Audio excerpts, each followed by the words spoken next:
Makanya Pak, kalau ada orang berubah kemari yang dulu tak pernah ngaji, tiba-tiba 1442 ini dia tiba-tiba rajin wirid, jangan diejei Pak. Berarti dia ingat dosa-dosa dia, ingin hijrah lebih baik lagi. Ini enggak kita, begitu masuk, stok lama, stok lama, emosi dia Pak, kau enggak suruh kau, semua salah sama kau, enggak datang salah, nanti awak datang katanya cari muka, nanti enggak datang 2 kali, dikeluarkan di grup, enggak masuk STM, pecat. Nah, ini pula, serba salah kita ini. Maka kalau ada orang menyesuaikan keinginan orang, tapi ingin dipuji karena kesalahan, jangan harap. Biar lawak disalahkan orang lain, yang penting kita berubah. Itu dia Pak. Ibu pakai jilbab kemana-mana bukan? Oh muallimah, hajjah, diejek orang itu.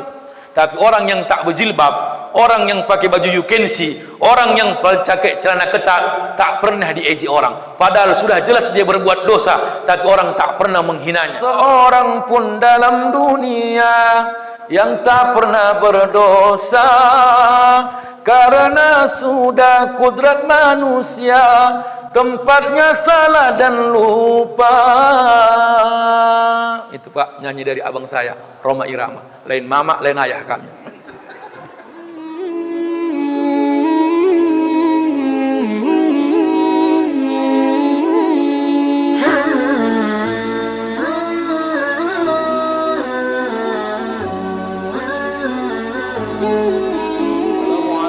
Warahmatullahi wabarakatuh.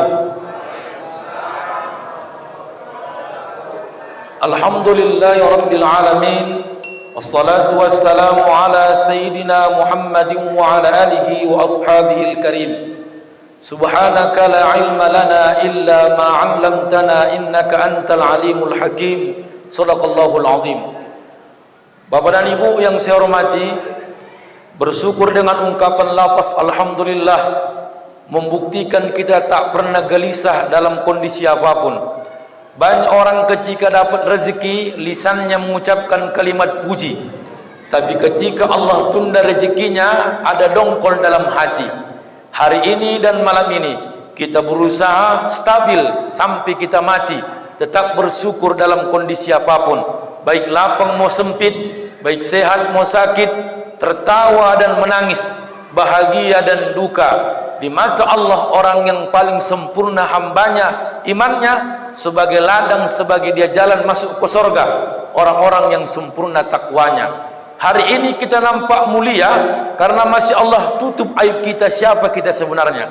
Maka bersyukurlah kita Bapak Ibu, Allah berikan kita kesempatan masih melaksanakan perintahnya dengan kekuatan dan yang kedua kesempatan.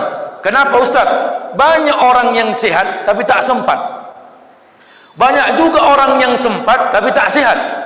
Malam ni dua-dua kita nikmati. Sehat kita datang kemari, karena sempatlah maka sampai kita kemari. Mudah-mudahan Bapak Ibu jangan ada alasan Pak, nggak ngaji hari ini, nggak sempat aku. Tapi nanti pulang pengajian di rumah aja dia, kan? Macam mana Pak? Nggak ngaji kau? Ngaji macam mana lah? Pengen nyawa mau datang malam ni, cuman kurang sehat. Itu pula. Jadi dua-dua ini nikmat terbesar yang kita sudah jalani malam ini. Salawat dan salam kepada junjungan alam Nabi Muhammad Rasulullah sallallahu alaihi wasallam. Allahumma salli ala sayyidina Muhammad wa ala ali sayyidina Muhammad. Mudah-mudahan kita layak menjadi umat yang mendapat syafaat. Amin ya rabbal alamin. Bapak Ibu yang saya hormati, saya mengutip dalam kitab Adabud Dunya wad Din yang ditulis Imam Al-Mawardi. Yang kedua, saya mengutip kitab Al-Adabus Syar'iyyah yang ditulis Al-Imam Ibn Mufli Al-Maqdisi. Referensi yang ketiga, Hillatul Awliya wa Tabaqatil Asfiya yang ditulis Al-Imam Abu Nuaim. Beliau menyebutkan satu kalimat yang dipaparkan oleh keponakan Nabi, yaitu Ali bin Abi Thalib. Ali bin Abi Thalib ini Bapak Ibu salah satu dari golongan anak-anak yang pertama masuk Islam. Usianya masuk Islam usia 10 tahun. Apa pesan beliau? Inilah kaji kita malam hari ini. Qala Ali bin Abi Thalib, berkata Ali bin Abi Thalib, ihfazu anni khamsa, jagalah 5 hal dariku. Falau raqibtumul ibla fi talabihinna wal anqalaitumuhunna qabla an tudrikuhunna. jika yang 5 ini kalian jaga, seandainya kalian mengendarai onta ini sampai tua pun nggak dapatmu yang 5 ini. Itulah bahasa pasarannya, Pak. Apa rupanya yang 5 ini yang penting ini, Bapak Ibu? Mudah-mudahan yang 5 ini bisa kita amalkan. Mudah-mudahan dengan kita mengamalkannya, tenang hidup kita, nyaman jiwa kita. Pertama, pesan Ali bin Abi Thalib, la yarzu abdun illa rabbah. Ini dahsyat ini. Jangan kau berharap sama orang kecuali berharap hanya kepada Tuhan, kepada Allah. Bapak Ibu, yang sakitan awak berharap sama orang. Jangankan orang, sama keluarga sendiri pun berharap. Kalau tak dihargainya harapan awak, sakit. Anak kandung berharap kali awak dibantunya, awak sekolahkan dia, awak kuliahkan dia, awak minta tolong berharap dibantunya, belum tentu dia mau bantu. Tapi kalau Allah, Allahu Akbar, siapapun kau, bagaimanapun kau, ku kasih rezekimu, asalkan jangan kau duakan aku, kata Allah. Maka mohon maaf ya, jangan berharap sama orang. Berharap awak Pak sama pejabat, bapak yang karyawan atau PNS, berharap awak sama bupati biar naik pangkat awak. Jangankan naik pangkat, dipindahkannya, sakit kali. Berharap awak kawan-kawan awak dekat sama awak, dihargainya awak, sakit pun awak tak ditengoknya, tak ditengoknya, menangislah. Allah, yang kuharapkan maunya datanglah pengajian silaturahim nih antara Masjid Nurul Ikhlas dengan yang lain. Rupanya waktu sakit awak harapkan tak ada yang datang orang tu menengok aku.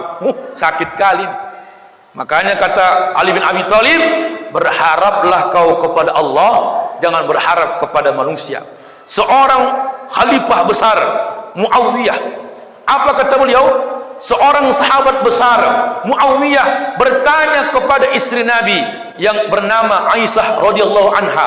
Apa pertanyaan beliau? Wahai Aisyah, tolong nasihati aku, tapi nasihatnya jangan panjang-panjang. Kenapa Bapak Ibu?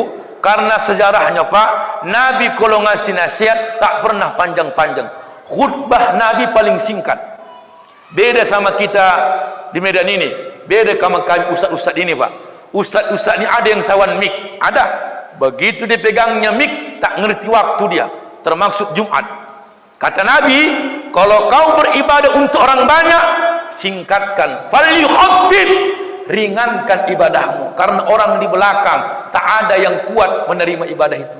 Saya alhamdulillah Pak, kalau khutbah, ku baca, ku ambil secari kertas, ku buat sebagai tema, ceramah paling lama 15 menit turun. Kenapa? Ini pinggir jalan. Kadang-kadang khutbah ini khotib ini tak ngerti, lamanya luar biasa. Alhamdulillah, alhamdulillah. Yang di belakang mulai oyong, mulailah kau, mulai oyong. Apalagi kayak gini masjidnya Pak, sejuk kah? Mulai tengok, apalagi dapat khutbahnya, pelan pula suaranya. Alhamdulillah, alhamdulillah rabbil alamin. Wassalatu wassalamu ala Alhamdulillah. Hadirin jamaah Jumat rahimakumullah. Wa an depan itu mulailah Rabu 7 menit mulai oyong. 10 menit mulai berbayang ditengoknya ustaz tu, kok dua kepala ustaz ini. 15 menit mulai pura-pura tunduk. Saya alhamdulillah Pak, dibilang orang tua saya, Dil, yo mak, satu yang kusyukuri nak ya. Apa itu mak? Kau dikasih Allah suaramu kuat. Suara kuat ini membantu sebagai penceramah. Betul Pak, membantu. Adanya kadang-kadang penceramah ini Pak, banyak ilmunya, cuman itu pula kekurangannya dikasih Allah. Tak banyak pula, tak tinggi suaranya, orang enggak dengar jelas dia apa yang dibicarakannya. Kalau aku Pak, kalau Jumat, itulah modelku. Siapa yang mengantuk, itulah yang ku tengok. Hadirin jamaah Jumat rahimakumullah. Waktu pun mulailah bangun dia. Karena pengaruh juga itu. Pengaruh juga. Makanya jangan terlalu lama, jangan terlalu pendek. Nabi Muhammad kalau khutbah singkat khutbah. Makanya kata Rasulullah kan, kalau kau salat mengimami orang lain, falyukhaffif. Apa alasannya? Cuma 3. Innan nasat dhaif, karena di belakang ada orang yang fisiknya lemah. Apalagi wasaqin, ada orang yang kurang sehat. Wadal hajah, ada orang yang punya keperluan. Kalau kau panjang ayatnya, lama gerakannya, makmum di belakang gelisah. Dia cuma numpang kemari, bukan orang sini, menengok familinya sakit di ujung sana. Pas solat maghrib, begitu dah singgah dia kemari, dapat imam wasyamsi waduhaha. Yang datang ini, oh memanglah kenapa lah kemari aku singgah gini. Makanya Pak, tujuan makmum merembalik ke belakang, tujuannya itu luruskan shaf, rapatkan shaf. Tengok, oh aku tengok jamaah ni hari ni banyak orang yang musafir, jangan panjang-panjang kali. Tapi begitu aku tengok, oh banyak yang bermukim, silahkan. Nabi Bapak Ibu kalau salat sendiri, Muhammad ini kalau salat sendiri menghabiskan surah Al-Baqarah dalam 2 rakaat. Dalam kitab Al-Wafa Ibnu Qayyim Az-Zawjiyah, itulah kitab 2 rakaat surah Al-Baqarah, 2 juz setengah. Tapi kalau solat sendiri paling ringkas ayatnya. Kenapa? Karena dia tahu macam mana fisik umatnya di belakang jadi makmumnya. Makanya Bapak Ibu, hari ini kita belajar jangan suka berharap kepada orang lain, berharaplah kepada Allah. Apa pesan Aisyah kepada Muawiyah? Kata beliau, "Manil tamasa ridha Allahi bi sakhatin nas, kafahu Allahu mu'natan nas, wa minal tamasa ridha'an nas bisakhatillahi wa qalahu Allahu ilan nas." Siapa yang berharap kepada manusia, maka akan miskin dia tentang manusia yang diharapkan. Sebatas manalah Pak berharap sama orang. Saya pribadi Pak, mohon maaf, ini channel-channel ini bukan asing sama saya, ya kan? Mencirim Syariah, Shahibul Qalbi. Saya kok ceramah Pak, tak peduli saya suka tak suka orang dengar ceramah saya, yang penting ku sampaikan. Tersinggung tak tersinggung, bukan kuharapkan diundang lagi. Yang penting sampai dakwahku. Kadang-kadang penceramah ini pasnya dalilnya, pas hukumnya tak terima jamaah, kami yang dipecat. Tak pernah ku Pak minta undang lagi tu. Terserah dia mau diundangnya tak diundangnya lagi. Yang penting sampai dakwah tu. Jangan berharap kita enak rasa jamaah, entah apa-apa yang kita sampaikan, yang penting salah, orang senang, batal hukumnya. Karena kau berharap diundang orang lagi. Karena itu yang kau harapkan, bukan harapan sama Allah. Makanya kalau saya berharap sama bapak ni Pak, Bu ya, berharap aku sama bapak ni, biar diundangnya lagi aku. Benci malam ni, tak diundang-undangnya lagi aku itu. Apa gunanya itu? Berapa banyak orang Muhammad sangkin berharapnya sama manusia, dipuji-pujinya, jadi penjilat. Inilah orang yang nampak model orang mengharap kepada manusia. Kalau ada orang suka muji-muji Pak, itulah contoh orang yang penjilat. Makanya sekarang begitu. Aku paling benci aku itu, apalagi dalam berdoa. Oh, diangkat-angkatnya orang kaya ini. Oh, ya Allah ya Rabb, orang kaya ini hadir bersama kami ya Rabb. Beliau ini orang baik ya Rabb. Ringan tangan ya Rabb. Datang pula bupati kami hadir ya Allah. Beliau ini ringan tangan ya Rabb. Suka turun ke bawah ya Rabb, melihat fakir-fakir miskin ya Rabb. Panjangkan umurnya ya Rabb. Biar senanglah bupati ini Pak. Begitu habis ceramah, ku tanya Ustaz nih, cair Ustaz? Jong kata, rupanya berharap tambahan dia. Tak juga cair. Apa gunanya itu? Makanya orang yang ceramah berani dengan tegas, tak berharap dia dipuji orang lain dengan ceramahnya. Mohon maaf Pak, kita tak orang yang begini tak suka orang. Makanya tengok apa sambungannya. Wa manil tamasa ridha'an nas bisakhatillah wa qalahu Allahu ilan nas. Barang siapa yang mencari ridho manusia, barang siapa yang mencari ridho manusia, maka Allah murka, maka dia akan bergantung kepada manusia yang diharapkannya. Tapi kalau kita tadi pertama tadi, kalau kau berharap dengan ridho Allah, Allah cukupkan kau, Allah yang memberikan rezekimu. Mohon maaf Pak, saya pernah ceramah satu daerah, nanti dipotong aja nih Bang. Ceramah satu daerah, apa ceramahnya Pak? Diundang kepala daerah. Saat itu saya diuji begini, Ustaz, kalau Ustaz menyampaikan ini, kita main berapa titik satu daerah, sekian puluh juta. Asalkan Ustaz menyampaikan dalam pemilihan gubernur nanti dan pemilihan presiden, kita buat nanti Ustaz programnya, yang boleh, yang enggak boleh memilih pemimpin kafir, pemimpinnya, wakilnya boleh. Oh, saya tolak Bapak Ibu, tak dipakai kepala daerah itu saya. Dari ada kejadian Pak, meninggallah orang tua wali kota yang meninggal ini. Dia minta suka saya penceramahnya. Itulah kuasa Allah tadi. Datang saya dari Medan dengan sendiri, korinya kori internasional, ya kan? Asal itu korinya Ustaz Darwin Nasibuan. Ginilah dia tahu kasusnya. Ustaz diundang wali kota. Iya, kita kan yang masalah bukan wali kota, masyarakat yang minta kita penceramahnya. Gitu sampai saya Pak, di salam bupati itu saya, Ustaz, macam mana pun aku bencinya sama Ustaz, tapi kalau jamaah suka, nggak bisa kuhalangi. Nggak mungkin ku cari Ustaz yang kusukai. Kalau jamaah tak suka, tak juga terjadi acara ini. Saya salam, karena Allah yang menentukan langkahku kemari, bukan Bapak. Bapak, langkah Bapak cuma 2 tahun lagi. Itu pun kalau nggak ketangkap. Kalau ketangkap, habis malam ini. Diam dia. Memang mulut kawan nih katanya. Aku diam aja Pak. Tengoklah Pak, zaman sekarang ngeri. Ngeri. Kenapa? Berharap sama gubernur, habis gubernur, habis. Berharap sama bupati, calon awak. Kalau saya duduk, iya kalau udah pakai kalau Pak, jangan berharap. Kalau saya nanti jadi kades, kalau udah pakai kalau, jangan berharap. Ya kan? Kalau udah pakai kalau, nggak ada itu. Bohong semua itu. Sebelum jadi apa-apa, ramahnya minta ampun. Pengajian datang, safari subuh datang, orang meninggal datang. Begitu udah duduk, awak undang baik-baik, tak pernah datang. Kenapa? Udah dapat harapan dia tak butuh sama kita. Makanya kok sama Allah, mau sama siapa kau? Macam mana banyak dosamu?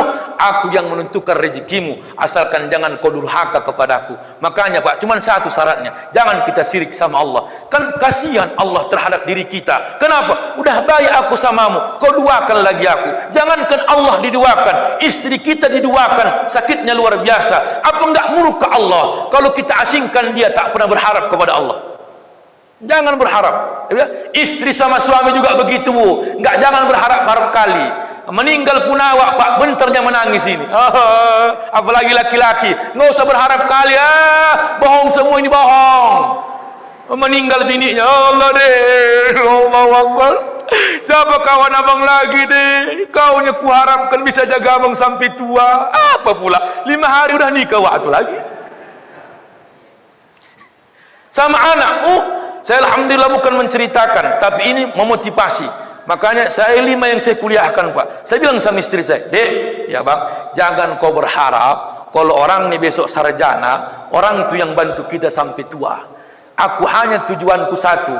Kenapa aku mau habis-habisan untuk sekolah adik-adikku sampai 5 orang, biar masa tua orang tuaku tak mikirkan belanja orang ini. Dia udah 60. Kalau 60 tahun dia masih ada anaknya yang kuliah, bagaimana stres masa tuanya? Makanya ku tarik semua ke Medan Pak. Alhamdulillah Bu, dari 5 udah 4 sarjana, tinggal 1 lagi. Bukan berharap, udah ada, udah kerja semua.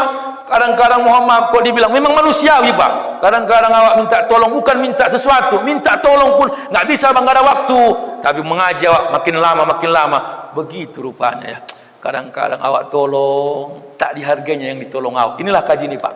Semakin kau berharap sama manusia, makin mudah sakit hati. Makanya ada bahasa guru saya, jangan kau berharap orang yang kau cintai, kadang-kadang orang yang kau benci itu yang mengerti hatimu. Contoh, saya kenal dengan Mas Edi. Saya kenal dengan bapak nih. Kenal dekat. Belum tentu Muhammad yang kenal ini bisa yang awak harapkan apa yang awak minta dari beliau. Tapi ada kadang-kadang yang tak dikenal, minta tolong awak kadang-kadang Pak, ada keperluan. Dia yang terbuka hatinya menolong kita.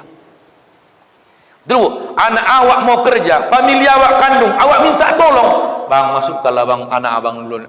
Udah lama ini nganggur ini PPKI. Apa kata famili ini?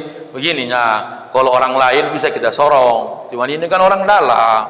Ngertilah kau, siram-siram dulu sikit. Famili Bang, justru famili agak miring sikit. Kalau orang lain beda. Allahu Akbar. Kalau orang lain berapa? 30 juta kalau honor. Kalau orang dalam 15. Kalau kau karena adikku bisa lekun aku ke atas 12 juta. Awak berharap ditolongnya, awak pula yang diolahnya. Udah banyak kejadian begitu. Makanya caleg-caleg itu Pak, kunasihati itu, jangan berharap kau yang kau kasih 50.000, dia yang memenangkan suaramu. Makanya saya pernah diajari orang, Ustaz kan banyak pengajian, ini jamaah Bu, jajarin aku, caleg lah, caleg kan lumayan, satu perwiritan 200 orang, dah begitu nanti doa dapat 2.000 3.000, kan duduk jadi anggota dewan. Belum tentu jamaahku yang kenal samaku berharap orang itu yang milih aku, belum tentu dipilihnya aku Pak. Dah begitu tak duduk ustaz ni, pasti sakit hati dia, diundang pun tak mau datang lagi. Kenapa? Tak menang dia. Kenapa dia sakit hati? Berharap dari jamaah biar duduk jadi anggota dewan. Ternyata Allah tak berkehendak. 4 kali 3 kali caleg tak duduk-duduk, merajuk sama BKM, merajuk sama ketua wirid, mik yang disedekahkannya ditariknya balik lagi. Banyak kejadian. Jadi Pak, jangan, ibu ya. Jadi kalau berharap, ya Allah Ustaz, anakku 4 Ustaz, awak harapkan tua besok dia yang menolong awak, menjuali aku Ustaz, memasukkan anakku ini Ustaz ke polisi. 2 rantai ku jual Ustaz, udah jadi polisi anakku ini, minta tolong awak Ustaz. Allah, nikah dia sama biniknya ni kayak Allah, kayak mak lampir, politnya luar biasa. Udah aku bilang jangan kau sama dia, bandal Ustaz, bandal. Nikah juga ini, entah siapa lah ku harapkan Ustaz, dianya anakku yang menjadi. Inilah kaji kita. Semakin kau berharap kepada manusia, akan mudah tersinggung hati kita. Ingat ceramah ini Pak, saya belajar, oh betul juga ya. Semakin berharap awak sama orang, tak dihargainya harapan awak, murah kali tersinggung itu. Itulah contoh orang yang murah merajuk. Ya, dah. Itu yang pertama. Yang kedua, wala yakhafu illa dzambah. Jangan kau takut kepada siapapun. Yang perlu kau takuti macam mana dosamu dalam hidupmu selama ini. Bapak Ibu yang saya hormati, kita Pak sebenarnya kalau karena sayang Allah sama kita, ditutup Allah aib kita, itu bukan memberikan peluang kita selalu berbuat dosa. Ada ungkapan ulama yang sangat indah. Apa kata beliau? Lau kana lil khotoya rihun la aftaduhan nasu walam yatajalasu. Seandainya setiap manusia berbuat salah, ada unsur bau dalam tubuhnya, la aftaduhan nas walam yatajalasu, akan terbongkar dia, maka orang pun tak akan mau duduk dengan dia lagi. Kenapa? Tahu orang. Makanya Pak, kata Umar bin Khattab, saya paling suka orang yang berani menasihati saya, membuka aib saya, tapi 2 mata. Tapi zaman sekarang Bapak Ibu, kalau kita tak cocok sama orang Bu, jangan waktu rame Pak. Ada bahasa ulama, memberikan nasihat yang terbaik jangan dikomentari dan jangan tengok orangnya. Begitu salah imamnya, kurang cocok, kurang pas bacaannya, ada yang ngerti di belakang, hafal Quran, pergi semua orang Pak baru datangi. Wah, salah Al-Fatihah. Wah, di mana salah Ustaz? Ini salah. Oh, ini juga salah. Makasih Ustaz ya. Ya, bukan apa-apa Wah. Aku tadi numpang kemari singgah, Wah jadi imam, kurang cocok kurasa tadi bacaannya. Cuman lagi rame orang Wah, kutunggulah pulang. Inilah yang salah Wah. Makasih Ustaz ya. Mudah-mudahan Ustaz ajari aku nggak salah lagi aku jadi imam. Diterimanya. Tapi cuman sekarang panjang-panjang salah. Oh, udah nggak pandai maju. Ini mohon maaf, berantem pun jadi. Nggak sore kau, main kita berantem orang tuh. Dosa. Di zaman sekarang itu begitu Pak. Makanya mohon maaf Bu ya Pak, saya kalau dah secongkel aja sikit dibuka Allah aib saya, tak laku ceramah ini Pak, tak laku. Kita pakai jubah, pakai baju koko, pakai peci. Yang mohon maaf ini Pak, kalau hadir bini bapak, kadang-kadang nengok bapak, gaya. Dia pun keke nengok kita. Kalau gaya nggak tahan awak. Woi, kayak kiai di rumah kentut sembarangan, prot. Tapi siapa yang tahu? Istri. Makanya syukur punya istri yang pendiam. Ya, kenapa? Kalau istri yang pendiam tak banyak ceritanya, akan terjaga aib kita, apa yang dia tahu dari kita. Tapi bahaya juga istri pendiam Pak, kalau masalah urusan materi. Kenapa? Terpantang terletak dompet, diam-diam hilang limpul. Ini bahaya juga. Ya kan? Ini bahaya juga. Jadi ada juga baiknya, ada juga buruknya. Bapak Ibu yang saya hormati, masalah dosa ini Bapak Ibu, makanya kita melihat bagaimana ungkapan ulama tentang dosa kita. Kata Rasulullah SAW dalam sebuah hadis qudsi, ya ibn Adam, law balaghul junubuka ananas sama, summa astaghfartani ghafartu laka wala ubali.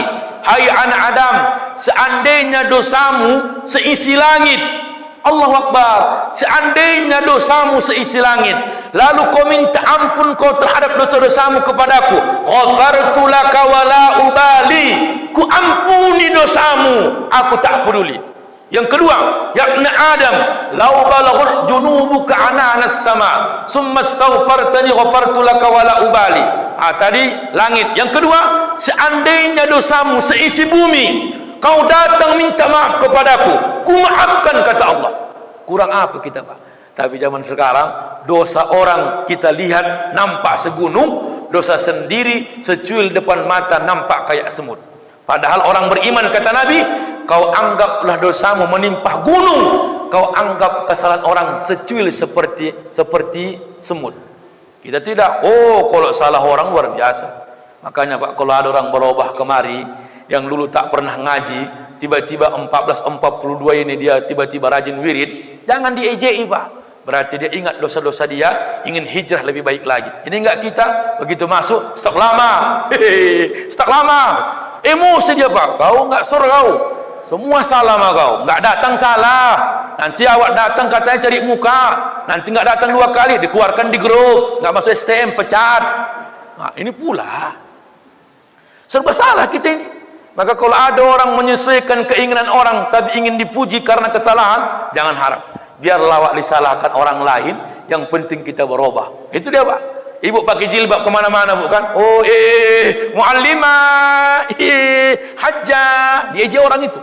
Tapi orang yang tak berjilbab, orang yang pakai baju you can see, orang yang pakai celana ketat, tak pernah diejek orang. Padahal sudah jelas dia berbuat dosa, tapi orang tak pernah menghinanya. Tapi ada orang meninggalkan masa lalunya dengan dosanya, berubah lebih baik, orang pasti membicarakan masa lalunya. Oh, ini orang dulu ngeri ini. Sekarang ya 2 bulan ini baru berubah. Dulu, pemain lama ini. Tako yang garap sana, dia lah. Penggarap ini, ngeri ini. Berapa nyawa orang dihajar? Ngeri. Kenapa? Dia nggak main cucu, main. Ada pintar-pintarnya. Apa itu? Iya, bodoh-bodohi orang. Itulah pintar-pintarnya. Tak ada gunanya, Bapak Ibu, kan? Nah, makanya kok diingat, bukan? Tak seorang pun dalam dunia yang tak pernah berdosa, karena sudah kudrat manusia tempatnya salah dan lupa. Itu, Pak, nyanyi dari abang saya, Roma Irama. Lain mama, lain ayah kami.